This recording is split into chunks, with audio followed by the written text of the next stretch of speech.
جب قائد اعظم بیمار تھے، ٹی بی 3rd stage کو پہنچی ہوئی تھی، بستر مرگ پر تھے، ہمارے ہوتے تھے میو ہاسپٹل میں ٹی بی کے جو پروفیسر تھے ٹیوبرکلوز ڈیزیز کے، ریاض علی شاہ، ان کی ڈائری میں انہوں نے ایک واقعہ لکھا ہے قائد اعظم کے بارے میں، وہ ذرا آپ سن لیجیے۔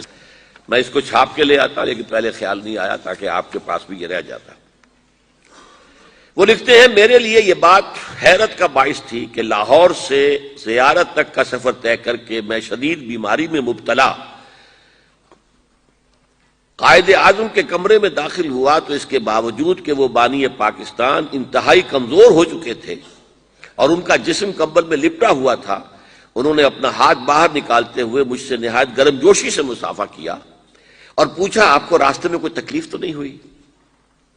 مرض الموت میں مبتلا اس عظیم انسان کے اخلاق، تواضع اور انکساری کی یہ اچھوتی مثال تھی۔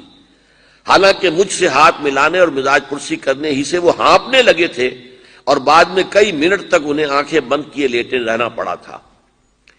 ایک بار ہم خوف زدہ تھے کہ خون اور تھوک وغیرہ کی تحقیق کے جو نتائج سامنے آئے ہیں انہیں قائد اعظم کا کیسے پہنچائیں۔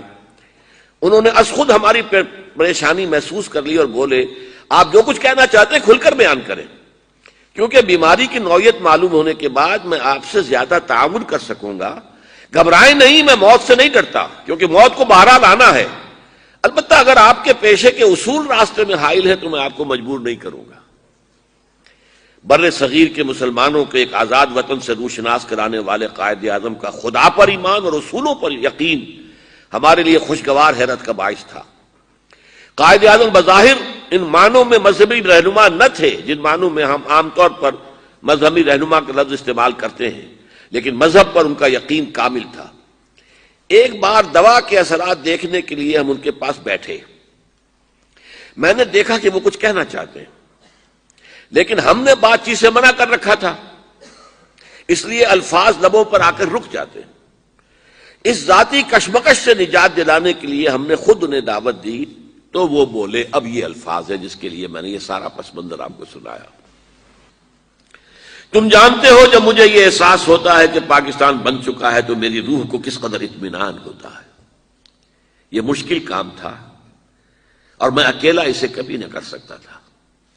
میرا ایمان ہے کہ یہ رسول خدا کا روحانی فیض ہے کہ پاکستان وجود میں آیا صلی اللہ علیہ وسلم۔ اب یہ پاکستانیوں کا فرض ہے کہ وہ اسے خلافت راشدہ کا نمونہ بنائیں تاکہ خدا اپنا وعدہ پورا کرے اور مسلمانوں کو زمین کی بادشاہت دے۔ سارا میری گفتگو کا جو ہے مواد اس میں موجود ہے۔